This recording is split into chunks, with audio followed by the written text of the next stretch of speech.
لا حول ولا قوة إلا بالله العلي العظيم أعوذ بالله من الشيطان الرجيم بسم الله الرحمن الرحيم الحمد لله الذي هدانا لهذا وما كنا لنهتدي لولا أن هدانا الله لقد جاءت رسل ربنا بالحق الصلاة والسلام مولانا ومولا الثقلين جد الحسن والحسين أبي القاسم محمد وآل بیتہ الطیبین الطاہرین المعصومین المظلومین المنتجبین المنتخبین اما بعد فقد قال اللہ تبارک و تعالی فی قرآن المجید بسم اللہ الرحمن الرحیم انما یرید اللہ لیذھب عنکم الرجس اہل البیت ویطہرکم تطہیرا صلوات محمد وعلیہ. تمام مومنین سے گزارش ہے ایک مرتبہ سورہ حمد 3 مرتبہ سورہ اخلاص کی تلاوت فرما کر مرحومہ مغفورہ انیس بیگم بنت محمد ذاکر کی روح کے ساتھ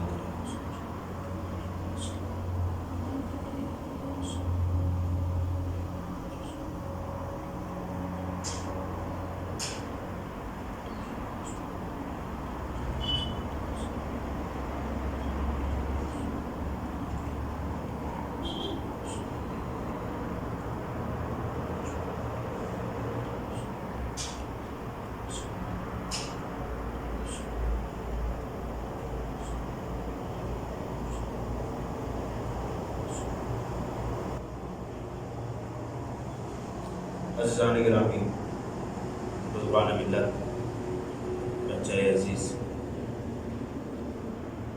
یہ اس وقت جو نجف اشرم میں مجلس ہو رہی ہے، بھائی کا حکم ہوا تھا مجلس کے لیے.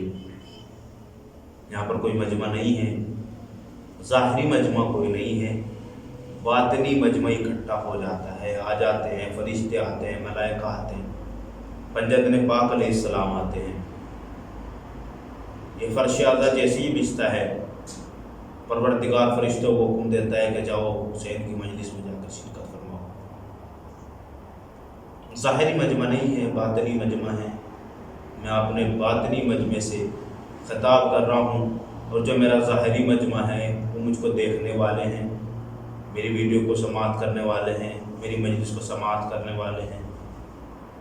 میرے بھائی کا حکم ہوا تھا کہ ہمارے مرحومہ کے لیے ایک مجلس کا آپ جو لائے پڑھیں. میں بھائی نے جیسے حکم کیا اس کو بجا لانے کے لیے آپ لوگوں کے سامنے حاضر ہوا ہوں. میں نے جس آیے مبارک کا پڑھنے کا شرف حاصل کیا سورہ احزاب کی بہت ہی مبارک آیت ہے، جس میں پروردگار ارشاد فرما رہا ہے انما یرید اللہ لیذھب عنکم الرجس واہل البیت ویطہرکم تطہیرا. پروردگار نے اہل بیت سے جس کو دور رکھنے کا ارادہ کر لیا، ان کو پاک و پاکیزہ رکھا.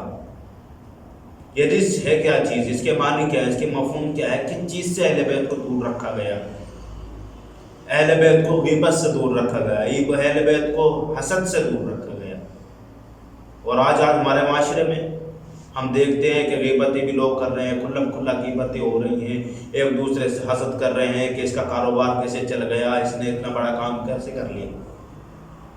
اگر ہم اپنے اہل بیت کے ماننے والے ہیں، اپنے اہل بیت کی بات پر عمل کرنے والے ہیں، تو ان چیزوں سے دور رہیں تاکہ ہمارا معاشرہ بہترین ہو سکے. ہم لوگوں کو اس چیز پہ عمل کرنا چاہیے. اگر کوئی انسان کامیابی کی منزل طے کر رہا ہے تو ہمیں اس کا ساتھ دینا چاہیے، ہمیں اس کے ساتھ رہنا چاہیے کہ بھائی بہت اچھا کام کر رہے ہیں، آپ نے اس کے حلال کما رہے ہیں. اگر آج آپ نے یہ کاروبار کیا ہے تو کل اس سے بڑا کاروبار کھولیں. اور اگر آپ کو اس سے حسد ہو رہی ہے تو حسد اس بات سے نہ کریں اس نے کاروبار کھولا ہے اس کے کاروبار کو ختم کیا جائے، بلکہ آپ کو اگر حسد ہے تو اس سے محبت ہی حسد کرو. یہ محبت کی حسد کیسے ہے کہ میرے بھائی نے ایک کام کیا ہے مجھے اس سے بڑا کام کر کے دکھانا ہے. ہمارے معاشرے کو اچھا ہونا چاہیے. پروردگار نے اہل بیت سے ان چیزوں کو دور رکھا ہے. اور ایک غیبت کرنے والے کے لیے ملتا ہے روایت میں کہ اگر کوئی انسان کسی اپنے بھائی کی غیبت کرتا ہے تو اپنے بھائی کا گوشت کھاتا ہے. غیبت کوئی ایسا افعال نہیں ہے، فعل نہیں ہے، گناہ کبیرہ ہے. اس پہ ہمیں عمل کرنا چاہیے، تو سوچنا چاہیے. ہم چگلی کرتے پھر رہے ہیں، کبھی اس کے پاس بیٹھتے ہیں کہ اس بھائی نے اب کے بارے میں اتنا برا بھلا کہا ہے، یہ کہا ہے، ویسے کہا ہے. تو ہمیں اس سے دور رہنا چاہیے. ہمیں معاشرے میں اچھی چیزیں پہنچانی چاہیے. حسد و غیبت یہ انسان کو تباہ و برباد کر دیتا ہے. اپنے زندہ بھائی کا گوشت کھانا، آپ سمجھتے ہیں اس بات کو؟ ہمارے معاشرے میں ہماری بھائی بہنیں، ہماری مائیں جہاں پہ بیٹھتی ہیں، ہماری بہنیں جہاں پہ بیٹھتی ہیں، اس کا ذکر کرتی ہیں، اس کا ذکر کرتی ہیں.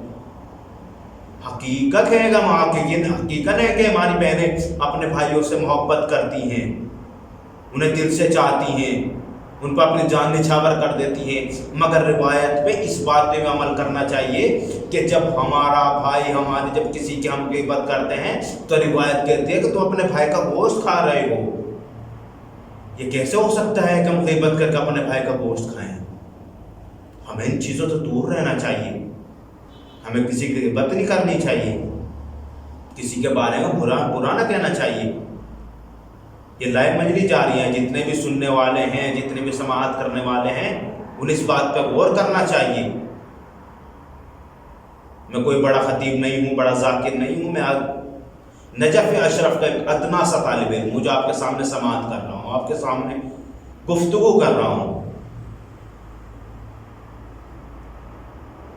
پروردگار حدیث روایت میں ارشاد فرمایا کہ اہل بیت سے جس کو دور رکھا گیا، اہل بیت سے جس کو دور رکھا گیا، تو ہمیں بھی اس بات پہ عمل کرنا چاہیے. جو بھی اہل بیت کے در سے متصل ہو گیا وہ کبھی مرتا نہیں ہے. جو بھی ہوا ہے اہل بیت کے در سے متصل وہ کبھی مرا نہیں ہے. جناب سلمان متصل ہوئے کیا مر گئے؟ ہر انسان یہ جواب دے گا کہ نہیں، آج بھی ذکر باقی ہے. جناب مقداد مر گئے، کہا نہیں آج بھی زندہ ہیں. جناب ابو ذر غفاری مر گئے، کہا نہیں آج بھی زندہ ہیں. جناب فضہ در اہل بیت سے متصل ہو گئی، اپنی ریاست کو چھوڑ کر آ گئی، کیا وہ مر گئی؟ کہا نہیں آج بھی زندہ ہیں. حتیٰ کہ جو 9 محرم تک مرا ہوا تھا وہ حور علیہ السلام بن گیا. اہل بیت سے متصل ہو جائیں، مل جائیں آ کر، ان کا دامن تھام لیں. وہ کبھی انسان مرتا نہیں ہے، اس کا ذکر باقی رہتا ہے. رسول اللہ نے فرمایا من مات علی حب آل محمد مات شہیدا. جو بھی اہل بیت کی محبت میں مرتا ہے وہ مرتا نہیں بلکہ شہید ہوتا ہے، اور شہید ہمیشہ زندہ رہتا ہے، وہ پروردگار کے یہاں سے رزق حلال کھاتا رہتا ہے. جو بھی ادھر اہل بیت سے متصل ہو گیا وہ کبھی مرتا نہیں ہے، وہ ہمیشہ زندہ رہتا ہے. جب رسول اللہ معراج پر پہنچے تو پہنچنے کے بعد جب صحابیوں نے پوچھا یا رسول اللہ معراج پر آپ کو کیا حکم دیا گیا، آپ کو کیا کہا؟ تو رسول اللہ نے کہا کہ بہت ساری چیزیں ہیں، بہت سی باتیں ہیں، مگر ان میں سے تم کو ایک بتا دیتا ہوں کہ ان میں سے ایک بات یہ، اگر پوری دنیا محبت علی پر جمع ہو جاتی تو پروردگار کو دوزخ بنانے کی ضرورت نہیں تھی. مطلب کیا ہے اس کا؟ مفہوم کیا ہے؟ اس کی وجہ کیا ہے؟ علی کو بنایا گیا میزان الحق. علی پیمانہ ہے، علی میزان ہے. اگر پوری دنیا حب علی پر جمع ہو جائے، محبت علی پر جمع ہو جائے تو اللہ کو دوزخ بنانے کی ضرورت نہیں ہے. اللہ کو دوزخ بنانے کی ضرورت نہیں ہے. آج دنیا گمراہ ہو رہی ہے، دنیا ڈھونڈتی پھر رہی ہے کہ ہم کس کے در پر جائیں، کس کے در سے توسل کریں، کس کے در پر توسل کریں، کس سے مانگیں، ہم کس کو واسطہ بنائیں. لوگ پریشان ہیں. آج ہم اپنے مسلمان بھائیوں کو دیکھتے ہیں کہ وہ کہتے ہیں کبھی نبی کا ذکر کرتے ہیں، کبھی نبی کا قصیدہ پڑھتے ہیں، کبھی بالوں کا ذکر کرتے ہیں، کبھی نبی کے زلفوں کا ذکر کرتے ہیں، کبھی کملی کا ذکر کرتے ہیں، کبھی سیرت کا ذکر کرتے ہیں. ہم اپنے مسلمان بھائیوں سے یہ تو کہنا چاہتے ہیں آپ نبی کی صورت کا تو ذکر کرتے ہیں، آپ نبی کی صورت کا تو ذکر کرتے ہیں، سیرت کا ذکر نہیں کرتے. وجہ کیا ہے؟ علت کیا ہے؟ آپ نبی کی صورت کا ذکر کر رہے ہیں، آپ نبی کی کملی کا ذکر کر رہے ہیں، آپ نبی کی کملی کا تو ذکر کر رہے ہیں، مگر اس شانوں کا ذکر کیوں نہیں کرتے جس پر رسول اللہ کملی ڈالا کرتے تھے، اور ان شانوں کا ذکر کیوں نہیں ہوتا جن پہ امام حسن اور امام حسین بیٹھتے تھے. جب آپ کملی کا ذکر کر رہے ہیں تو اس مقام کا بھی ذکر کرو جس پہ رسول اللہ اپنی کملی رکھا کرتے تھے، جہاں پہ حسن حسین کو بٹھایا کر عید کی طرف لے جایا کرتے، عید والے دن امام حسن امام حسین کو بٹھایا کرتے. آپ اس کا ذکر کیوں نہیں کرتے؟ آج مسلمان کہتے ہیں کہ ہمیں اگر رسول اللہ کی کملی مل جائے، اگر ہمیں رسول اللہ کی کملی کا ایک تار مل جائے، ایک دھاگا مل جائے تو ہماری شفاعت ہو جائے گی، ہماری شفاعت ہو جائے گی. تو ہم کہتے ہیں کہ رسول اللہ کی کملی کا تار ملنے سے، اگر آپ کو تار مل جائے، ایک دھاگا مل جائے تو آپ کی شفاعت ہو جائے گی. مگر ہم نے دیکھا کہ رسول اللہ ہیں جن کے بدن میں زوم محسوس ہوا، وہ جناب فاطمہ زہرا کے دروازے پر پہنچے جانے کے بعد کہا بیٹی فاطمہ لاؤ اپنی چادر لے کر آؤ، میں اپنے بدن میں زوم محسوس کر رہا ہوں. تو جناب فاطمہ زہرا نے اپنی چادر دی، رسول اللہ نے چادر کو اڑا لیٹ گئے. امام حسن گھر میں داخل ہوئے، آنے کے بعد سلام کیا، اماں کو سلام کیا، سلام جواب ملا کہ میرے قرۃ عینی، کہا اماں جان اپنے نانا کی خوشبو محسوس کر رہے ہیں. کہا بیٹا چادر کے نیچے ہیں. امام حسن پہنچے، کہا یا رسول اللہ اجازت ہے چادر میں داخل ہو جاؤں؟ کہا بیٹا حسن آؤ چادر میں داخل ہو جاؤ. امام حسین پہنچے، اماں کو سلام کیا، سلام جواب ملا اماں میں اپنے نانا کی خوشبو محسوس کر رہا ہوں. کہا بیٹا حسین آپ کے نانا چادر کے نیچے ہیں. امام حسین پہنچے، جانے کے بعد اجازت لی کہ یا رسول اللہ کیا چادر میں داخل ہونے کی اجازت ہے؟ کہا بیٹا حسین چادر میں داخل ہو جائے. مولا متقیان امام المتقین علی بن ابی طالب گھر میں داخل ہوئے، کہا دختر رسول میں اپنے بھائی رسول اللہ کی خوشبو محسوس کر رہا ہوں. کہا یا ابوالحسن آپ کے بھائی چادر کے نیچے ہیں. امام مولا متقیان چادر کے قریب پہنچے، کہا یا رسول اللہ اجازت ہے میں چادر میں داخل ہو جاؤں؟ کہا علی مرتضیٰ اجازت ہے چادر میں داخل ہو جاؤ. جناب فاطمہ زہرا چادر کے پاس پہنچی، جانے کے بعد نانا جان بابا جان کیا اجازت ہے فاطمہ بھی چادر میں داخل ہو جائے؟ کہا بابا جان اجازت ہے کیا فاطمہ بھی چادر میں داخل ہو جائے؟ کہا بیٹا چادر میں قدم تو رکھو. جیسے جناب فاطمہ زہرا نے چادر میں قدم رکھا، ادھر سے جبرائیل نے عرش کو چھوڑا، آیت لے کر نازل ہو گئے. اہل بیت رسول کو سلام کیا، کہا بسم اللہ الرحمن الرحیم انما یرید اللہ لیذھب عنکم الرجس اہل البیت ویطہرکم تطہیرا. سلام کیا، کہا پروردگار نے ارادہ کر لیا آپ سے رجس کو دور رکھیں. تو ہم مسلمانوں سے یہی کہتے ہیں کہ جو مسلمانوں کے لیے شفاعت کا ذریعہ بنے اسے کملی رسول کہتے ہیں، اور جو رسول کے لیے شفا بنے اسے چادر رسول بطول کہتے ہیں. جو رسول کے لیے شفا بنے اسے چادر بطول کہتے ہیں. ہماری دنیا میں بہت سی مثالیں دی جاتی ہیں. ہر انسان نے ایک چیز بنائے تو اس کے بارے میں کہا جاتا ہے اس نے کتنی خوبصورت چیز بنا. مثال دے کر اس چیز کو واضح کیا جاتا ہے.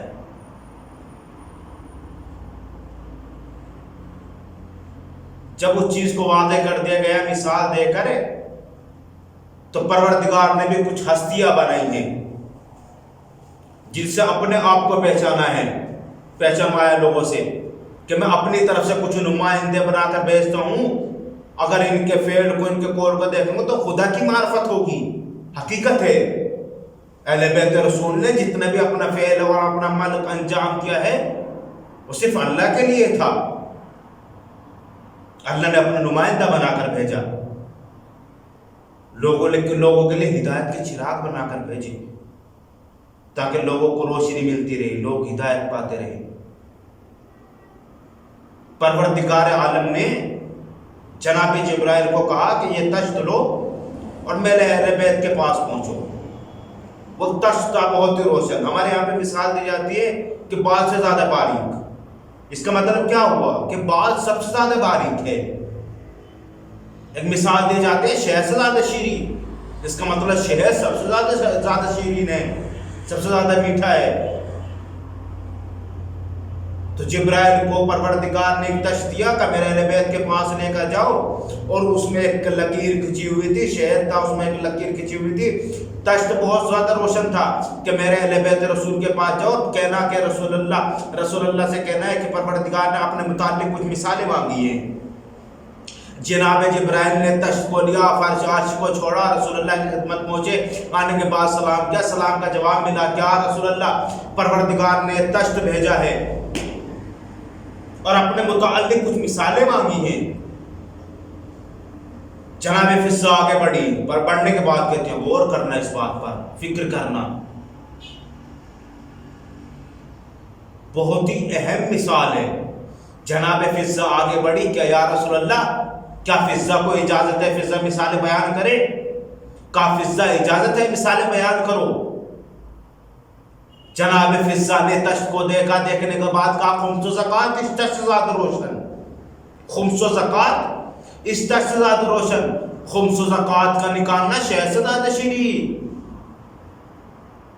خمس و زکوٰۃ کا نکالنا شہد سے زیادہ شیریں، اور خمس و زکوٰۃ کو نکالنے کے بعد اس کے حقدار تک پہنچانا بات سے زیادہ باریک.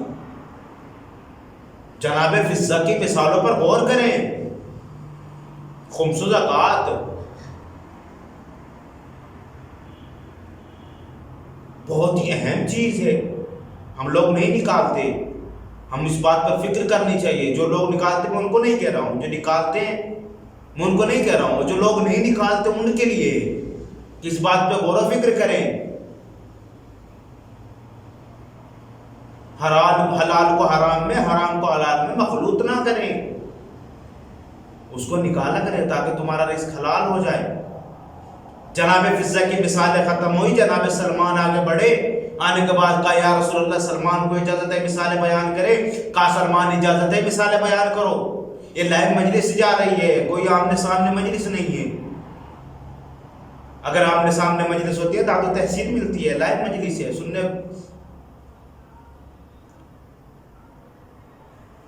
سننے میں آمنے سامنے مزہ آتا ہے. لائیو مجلس جا رہی ہے، مولا سلامت رکھے. بھائی کا حکم تھا. جناب سلمان آگے بڑھے، بڑھنے کے بعد کہتے ہیں یا رسول اللہ کیا سلمان کو اجازت ہے مثالیں بیان کرے؟ کیا سلمان اجازت ہے مثالیں بیان کرو؟ جناب سلمان کہتے ہیں ایمان اس طرح سے زیادہ روشن، ایمان اس طرح سے زیادہ روشن، صاحب ایمان ہونا شہد سے زیادہ شیریں، اور تا قیامت تک ایمان کو مر جانا بات سے زیادہ باریک. یعنی صاحب ایمان ہونا، صاحب ایمان ہو کر مر جانا بات سے زیادہ باریک. امام حسن آگے بڑھے، کیا یا نانا جان کیا حسن کو اجازت ہے مثالیں بیان کرے؟ رسول اللہ نے فرمایا بیٹا حسن اجازت ہے مثالیں بیان کرو. امام حسن نے فرمایا حکومت و خلافت اس سے زیادہ روشن، حکومت و خلافت پر بیٹھنا بات سے زیادہ باریک، شہد سے زیادہ شیریں. حکومت و خلافت پر بیٹھنا شہد سے زیادہ شیریں، حکومت و خلافت پر حق عمل انجام دینا، کسی کا حق ادا کر دینا بات سے زیادہ باریک. امام حسین آگے بڑھے، نانا جان کیا اجازت ہے حسین مثالیں بیان کرے؟ کہا بیٹا حسین اجازت ہے مثالیں بیان کرو. امام حسین نے فرمایا مہمان اس سے زیادہ روشن، مہمان اس سے زیادہ روشن، مہمان کا میزبان کے گھر آنا شہد سے زیادہ شیریں، اور وقت رخصت تک اسے خوش کر دینا بات سے زیادہ باریک. وقت رخصت اسے خوش کر دینا بات سے زیادہ باریک. جناب فاطمہ زہرا آگے بڑھی، بابا جان کا فاطمہ کو اجازت ہے؟ میری مائیں بہنیں اس بات پر غور کرنا، اس بات پر فکر کرنا کہ بی بی نے آپ لوگوں کو کبھی بھی فراموش نہیں کیا. ایام فاطمہ قریب ہے، عزائے فاطمہ قریب ہے، غم کا مہینہ قریب ہے. جناب فاطمہ زہرا نے جیسے اجازت لی، فرمایا کہ پردہ اس سے زیادہ روشن، پردہ اس سے زیادہ روشن، عورت کو پردے میں رہنا بات شہد سے زیادہ شیریں، اور عورت کو تا حیات پردے میں رہنا بات سے زیادہ باریک. جناب فاطمہ زہرا کی مثال پر غور کریں. معاشرے کو اچھا ہونے کی ضرورت ہے، معاشرے کو بہترین بنانے کی ضرورت ہے. اگر ہماری مائیں بہنیں بہترین رہیں گی تو ان کی اولادیں پرورش پائے گی، اچھی اولاد پیدا ہوگی. جیسے جناب فاطمہ زہرا کی مثالیں ختم ہوئی تو مولا متقیان آگے بڑھے، کیا رسول اللہ کیا علی کو بھی اجازت ہے مثال بیان کرے؟ کہ علی مرتضیٰ اجازت ہے مثال بیان کرو؟ تو مولا متقیان فرماتے ہیں کہ علم اس سے زیادہ روشن، علم اس سے زیادہ روشن، اور طالب علم شہد سے زیادہ شیریں، اور علم حاصل کرنے کے بعد اس پر عمل کرنا بات سے زیادہ باریک. مولا متقیان کی مثال.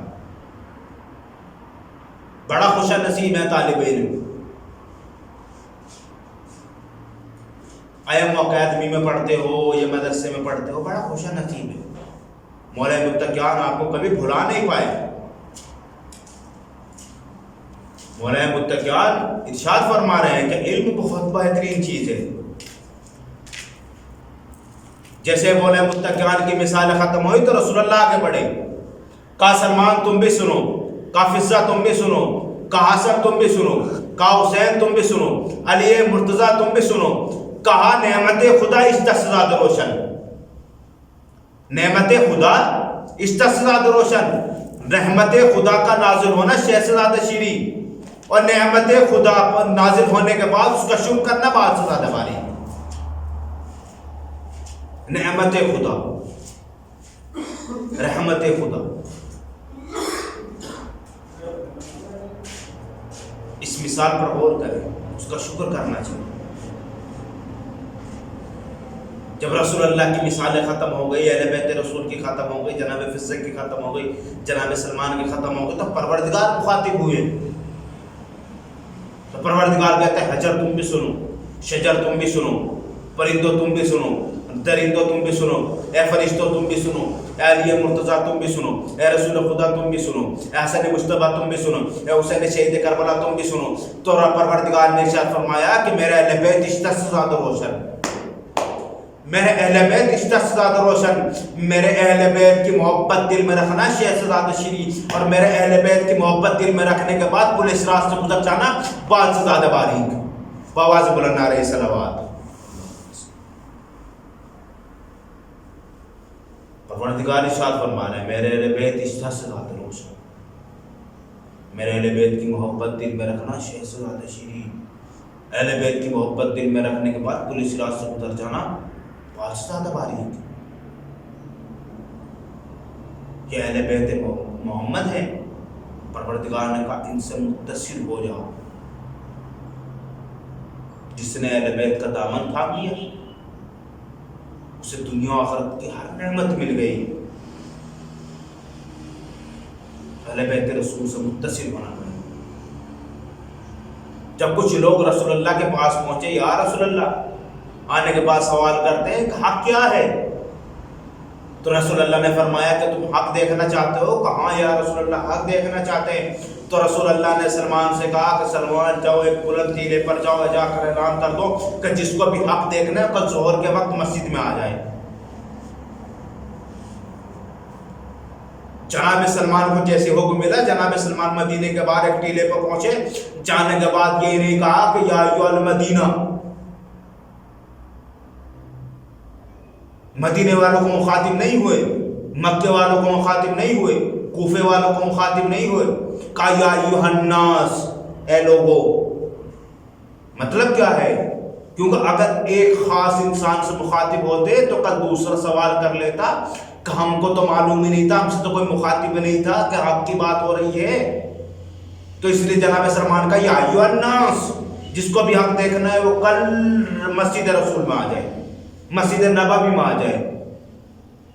کہا چرند، پرند، درند، جو کچھ بھی ہیں جن سے مخاطب ہے، جناب سلمان نے عام کہا ہے کہ جس کو بھی حق دیکھنا ہے وہ مسجد رسول میں آ جائے. اب جیسے ظہر کا وقت ہوا، لوگ جمع ہو گئے مسجد نبوی میں، چرند بھی آنے لگے، دیواریں بھی مسکرا رہی ہیں کہ آج رسول اللہ حق دکھائیں گے. لوگ بیٹھے ہوئے ہیں، رسول اللہ نے مصلی پر ہے، لوگ سوچ رہے ہیں کہ رسول اللہ شاید مصلی اٹھا کر دکھائے کہ دیکھو یہ حق ہے. لوگ سوچ رہے ہیں رسول اللہ اپنے امامے کی طرف اشارہ کر کے بتائیں گے لوگوں یہ حق ہے. لوگ سوچ رہے ہیں رسول اللہ اپنی ردا کی طرف اشارہ بتا کر کے بتائیں گے کہ یہ حق ہے. جب لوگ سوچ کر پریشان ہو گئے، کہا رسول اللہ نماز کے لیے حق بتائیں کہ نماز حق ہے، روزہ حق ہے، سب کچھ حق ہے، صراط حق ہے. تو اب رسول اللہ نے ان چیزوں کو پہلے ہی بیان کر چکے ہیں، مگر لوگ سوچ رہے ہیں شاید دوبارہ تکرار ہو. تو رسول اللہ نے جب دیکھا کہ مولا متقیان دروازے کی طرف سے آ رہے ہیں تو مولا رسول اللہ نے اشارہ کر کے فرمایا کہ علی حق ہے، الحق مع علی، علی مع الحق، علی حق کے ساتھ ہے، علی حق کے ساتھ ہے، حق علی کے ساتھ ہے، علی حق کے ساتھ ہے.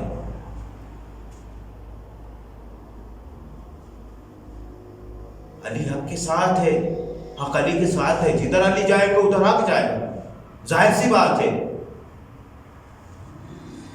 رسول اللہ نے فرمایا اپنے صحابیوں سے اگر تم کسی بورڈ پر دیکھو کہ علی اکیلے کھڑے ہوئے ہیں تو تم پوری دنیا کو چھوڑ کر آ جانا، علی کے پیچھے جا کھڑا ہو جانا۔ مطلب کیا ہے؟ یعنی مولا متقیان حق پر ہیں۔ لوگ سوال کرتے ہیں کہ فلاں وہ صحابی تھا، وہ فلاں صحابی کا بیٹا تھا، اگر کوئی علی کے خلاف کھڑا ہوا ہے تو وہ جاہل ہے، جہنمی ہے، اس میں کوئی بھی ہو۔ کوئی رسول اللہ پہلے ہی سند دے گئے ہیں کہ علی حق کے ساتھ ہے، حق علی کے ساتھ ہے، جدھر علی جائیں گے ادھر حق جائے گا۔ قرآن میں ارشاد فرما رہا ہے بسم اللہ الرحمن الرحیم وَإِذِ ابْتَلَىٰ إِبْرَاهِيمَ رَبُّهُ بِكَلِمَاتٍ فَأَتَمَّهُنَّ قَالَ إِنِّي جَاعِلُكَ لِلنَّاسِ إِمَامًا۔ جناب ابراہیم کے لیے ارشاد فرمایا پروردگار نے امامت ایسے ویسے نہیں دی ہے، پہلے امتحان لیا گیا ہے۔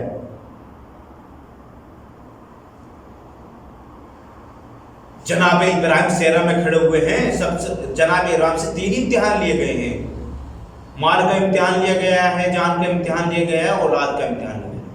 میں آپ کو مال کا امتحان بتاؤں، جناب ابراہیم صحرا میں کھڑے ہوئے ہیں، بھیڑیں چرا رہے ہیں، آسمان کی طرف اشارہ ہے، پروردگار کی تسبیح و تحلیل کر رہے ہیں۔ جناب ابراہیم کو محسوس ہوا کہ کوئی دوسرا بھی ہمارے پاس ہے۔ جناب ابراہیم نے دائیں دیکھا بائیں دیکھا، کوئی نظر نہیں آیا۔ ایک وقت وہ ہوا کہ کانوں میں آواز ہے، کوئی ارشاد فرما رہا ہے، آسمان کی طرف اشارہ کر کے کہہ رہا ہے سبوح قدوس یا رب الملائکۃ والروح۔ جناب ابراہیم نے دیکھا کہ کوئی خوبصورت نوجوان کھڑا ہوا ہے جو پروردگار کی تسبیح و تحلیل کر رہے ہیں۔ جناب ابراہیم پاس پہنچے، جانے کے بعد کہتے ہیں نوجوان مجھے ایسا محسوس ہوتا تو میرے پروردگار کی تسبیح و تحلیل کر رہا ہے۔ اس نے کہا ہاں ابراہیم میں تسبیح و تحلیل کر رہا ہوں پروردگار کی۔ کہا میرا دل نہیں بھرا، اگر تم دوبارہ سنا تو میں تم کو آدھی بھیڑیں دے دوں گا، یہاں تک اللہ تمہارے حوالے کر دوں گا۔ جناب ابراہیم نے جیسے ہی کہا تو اس نے پھر فرمایا کہ سبوح قدوس یا رب الملائکۃ والروح۔ جناب ابراہیم کا من نہیں بھرتا، جناب ابراہیم نے ہاتھ جوڑ کر کہا اگر تو دوسری مرتبہ پھر سنا دے تو میں پورا کا پورا اللہ تیرے حوالے کر دوں گا۔ اس نے پھر آسمان کی طرف منہ کیا اور کرتا ہے سبوح قدوس یا رب الملائکۃ والروح۔ جناب ابراہیم کا من نہیں بھرتا۔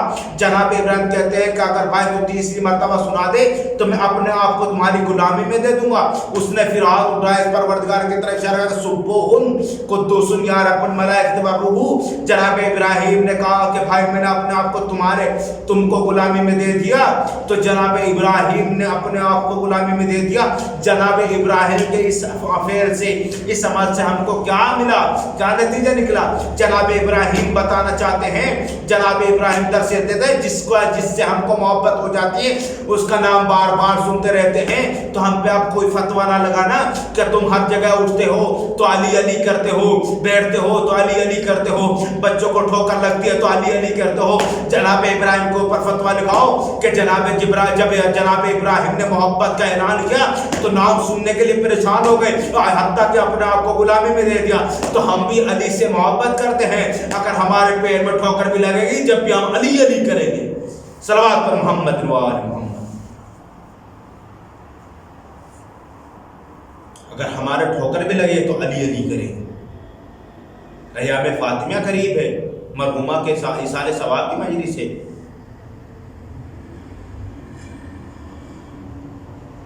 سورہ کوثر میں پروردگار نے کچھ الفاظ ایسے بیان کیے ہیں جو پورے قرآن میں کہیں پر بھی نہیں ہے سوائے سورہ کوثر کے۔ بسم اللہ الرحمن الرحیم انا اعطیناک الکوثر فصل لربک وانحر ان شانک هو الابتر۔ فصل شانیہ کا ابتر یہ سورہ کوثر کے علاوہ کہیں پر بھی نہیں ہے۔ مگر وہ پروردگار عالم ایسی وجہ کیا ہے کہ جو سورت پر شان زہرا میں نازل کیا ہے، کا اس میں کچھ الفاظ ایسے استعمال ہوئے ہیں جو پورے قرآن میں کہیں پہ بھی استعمال نہیں ہوئے ہیں، تو پروردگار کہے گا کہ تجھ کو نہیں معلوم ہم جو فاطمہ کو عطا کر دیتے ہیں وہ کسی کو عطا نہیں کرتے۔ جیسے بیٹے ہم نے فاطمہ کو دیے ایسے بیٹے ہم نے کسی کو نہیں دیے، جیسا شوہر ہم نے فاطمہ کو دیا ایسا شوہر ہم نے کسی کو نہیں دیا، جیسا بابا ہم نے فاطمہ کو دیا ایسا بابا کسی کو نہیں۔ عصمت فاطمہ الزہرا، صدیقہ طاہرہ رازیہ مرضیہ بطول عذرا حورہ انسیہ، جناب فاطمہ زہرا سلام اللہ علیہا۔ عظمت فاطمہ زہرا کی عظمت بہت سی ہے، لوگوں نے بی بی کو پہچانا ہی نہیں.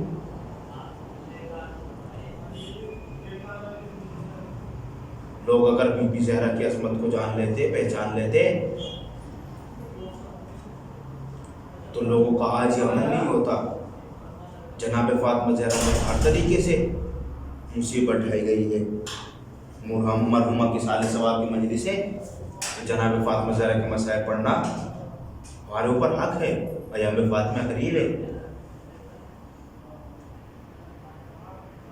جب جناب فاطمہ زہرا اپنا حق مانگنے کے لیے دربار میں پہنچی تو بی بی جب دربار میں گئی تھی تو آپ کے سر کے بال کالے تھے. جب آپ دربار میں سے واپس آئی تو آپ کے سر کے بال سفید ہو گئے.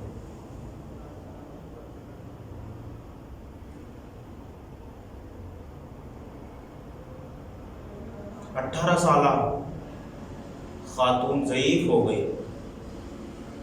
جب جناب زینب نے اپنی اماں کو آتے ہوئے دیکھا، اماں سے پوچھا کہ اماں جب تم دربار گئی تھی تو آپ کے بال، سر کے بال کالے تھے، سفید کیسے ہو گئے؟ کہا زینب یاد رکھنا ایک وقت وہ بھی آگا جب تو سر بنے نہ سر ہو، شام کا بازار ہوگا، نادی کی ندا ہوگی، آدھی زینب آدھی کچھ.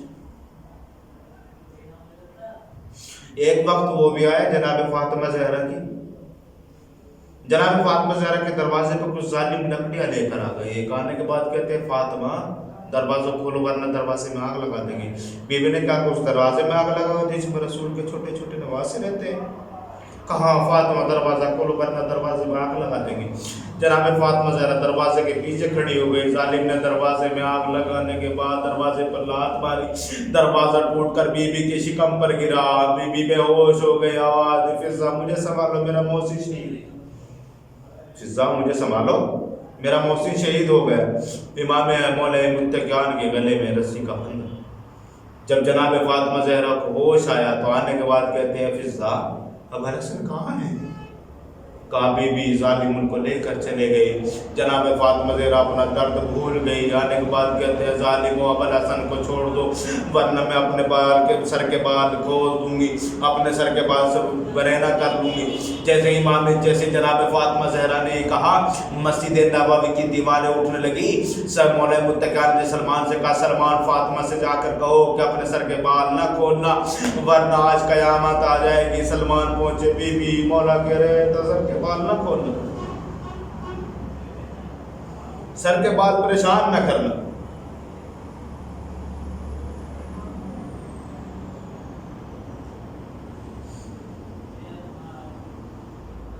جب جناب مختار نے کھولی کو قید کیا، جناب مختار نے کھولی سے پوچھا کھولی یہ بتا تو نے کربلا میں کون سے ظلم کیا؟ میں ایک مصیبت پڑھنا چاہتا ہوں اس کے بعد رحمت تمام. کھولی کہتا ہے مختار تو سن نہیں پاؤں گے. جناب مختار کہتے ہیں کھولی تجھ کو بتانا ہوگا. کھولی کہتا ہے کہ جب میں نے دیکھا کہ بعد جب کربلا میں جب سب کچھ لوٹ چکا ہے تو میں اکیلا تھا، میرے پاس لوٹنے کے لیے کچھ نہیں تھا. میں نے دیکھا کہ بچی ہے جو دریا کی طرف دوڑے جا رہے ہیں. میں اس بچی کے پاس پہنچا. جانے کے بعد وہ بچے ہاتھوں کو جوڑ کے کہتی ہے ظالم مجھ پر ظلم نہ کرنا، میں کہا جو تجھ کو چاہیے میں تجھ کو دے دیتی ہوں. جناب سکینہ نے ہاتھوں کو جوڑا. کھولی نے کہا بی بی مجھے تیری چادر چاہیے. بی بی نے اپنی چادر اتار کے دے دی. کھولی پیچھے نہیں ہٹتا. بی بی نے کہا تجھ کو کیا چاہیے؟ کھولی کہتا ہے تیرے کانوں میں جو گوشوارے ہیں وہ چاہیے. وہ بچی کہتی ہے کھولی مجھ سے تو گوشوارے اتارنے بھی نہیں آتے. ایک وقت وہ بھی آیا، کھولی نے بچی کے کانوں سے گوشوار اتار لیے. بچی کے کانوں کے لبے پڑ گئی. خون کا فوارہ جاری ہو گیا. نہر کی طرف اشارہ کر کے چچا ابا جو تم نے ہم کو گوشوار کھلائے تھے. ظالم نے وہ گوشوارے بھی چھین لیے.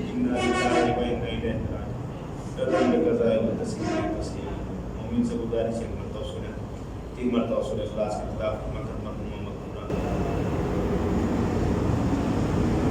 انیس بیگم بنت محمد ذاکر.